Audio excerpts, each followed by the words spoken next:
What's up, YouTubers, market participants, and day traders?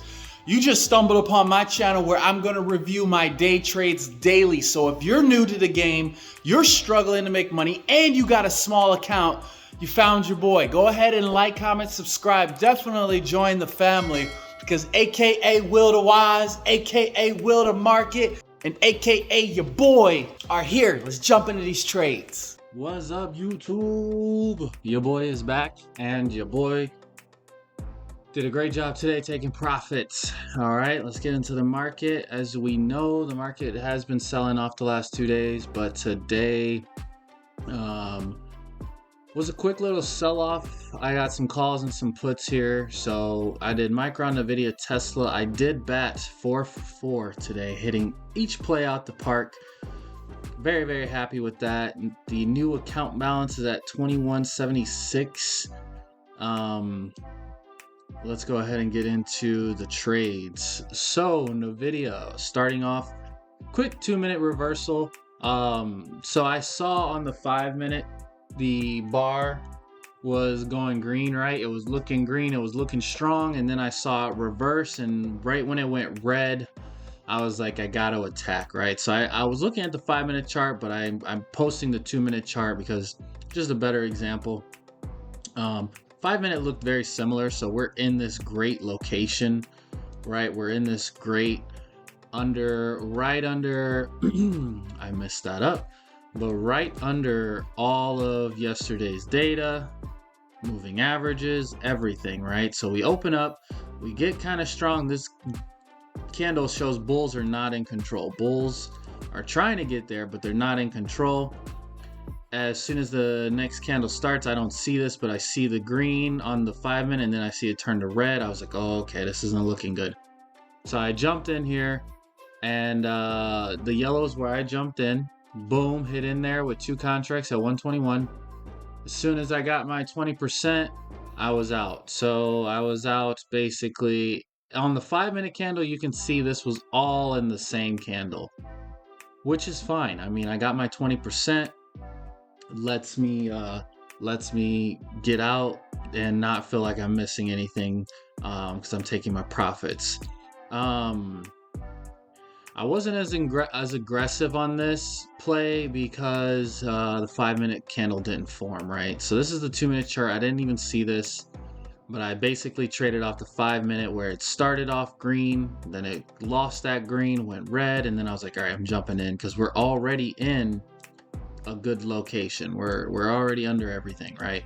So stepped in, went down a little bit, got out. Easy piece of cake.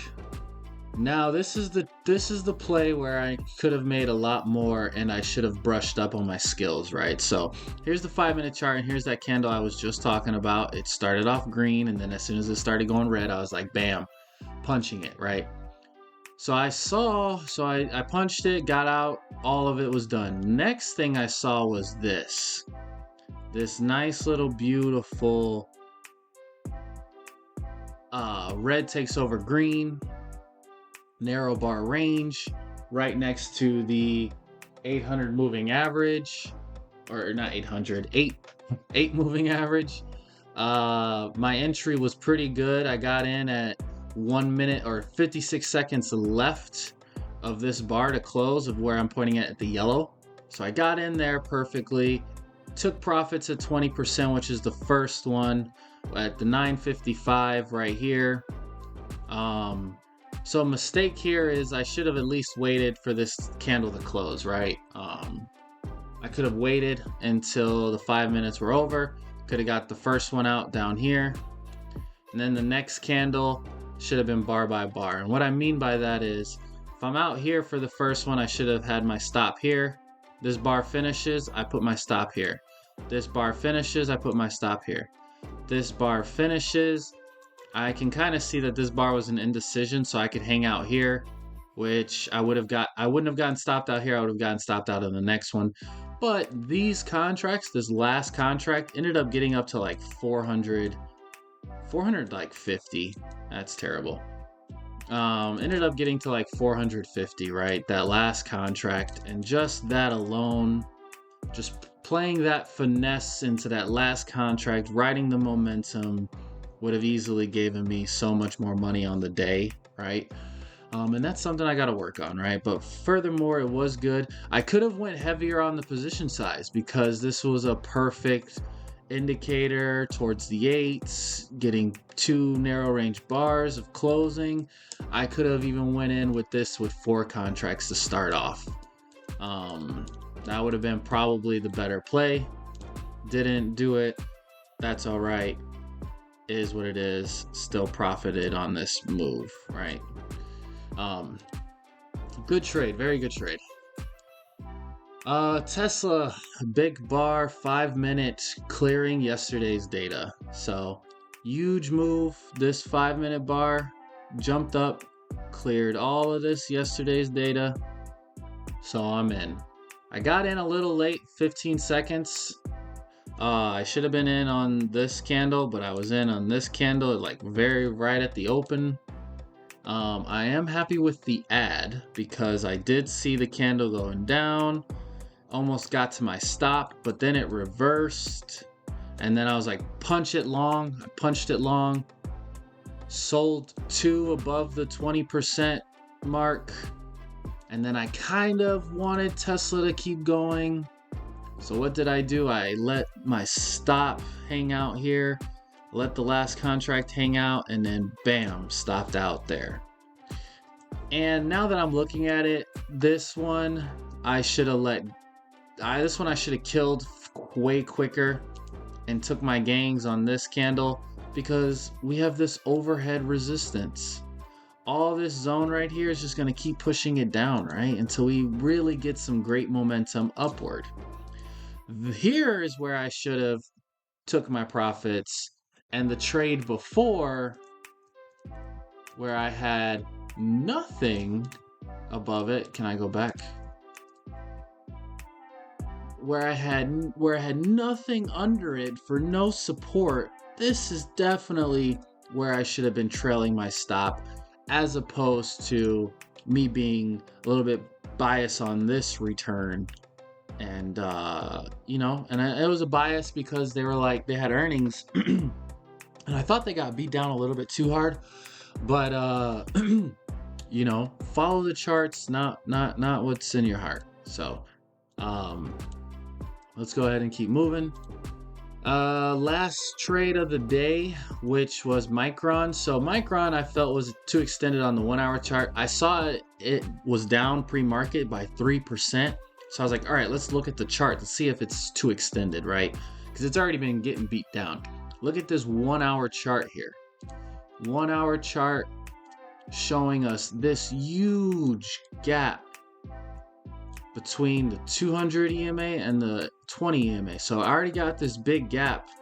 So what's going to happen? The price is going to snap back because it's just too much of a gap. The gap's really big on the 1-hour. And then we have a huge gap from the price to the 20 EMA. I was like, all right, I'm looking for signs of reversal here because we have too much of gaps between the 220 and then the price in the 20. So the entry was not perfect. I'm looking at this. The entry was perfect to the 5-minute bar candle closing. But the entry should have been here. The entry should have been as soon as green took over that red, I should have been bam in there. And then this would have been even a bigger profit. However, this was the profit, the smaller circle in here, which still resulted in over that 20%, which I can bring home the bacon at that point, right? And then I did sell the second one fast because, hey, I was going against the trend, clearly going against the trend. Resistance. So, had to be quicker on this one, which I did because as you can see, it just continues to fall down. Now on the hour chart, this might be a good swing trade. To get into this, to swing trade to the long, maybe back up to $120. You never know. This is a good swing trade potential. I haven't taken it yet. Not sure if I will. We will see how it closes on the day, right? We'll see how it closes on the day. I believe that was it. 4 and done for the trades. Lesson of this week, and I'm going to take this lesson into next week as well because I don't feel like I did too good this week so far. Today, I would say I completed it pretty well. I was pretty good on most of my entries except for the Tesla and the Micron, but the Micron had a separate entry because it was not necessarily a power bar. It was a power bar, but I should have gotten in where a little bit sooner. I would say maybe a minute or 2 minutes earlier, but maybe I didn't see it. I'm not sure. Because it was on my radar a little bit, not fully on my radar. But last week I did lose to some positions where the candle did take over, and then by the 5 minutes was over, it reversed, right? So that could have happened in Micron, right? If I would have jumped in too soon, Micron could have been that perfect example of wait till the 5 minute bar closes, right? So I'm still gauging this. That's why I want to take this lesson to the next week to make sure that I can stick to some consistency here. So we'll see how it goes. But that's it for this episode. I hope you guys enjoyed it, and I hope you guys have a great rest of your day. Peace.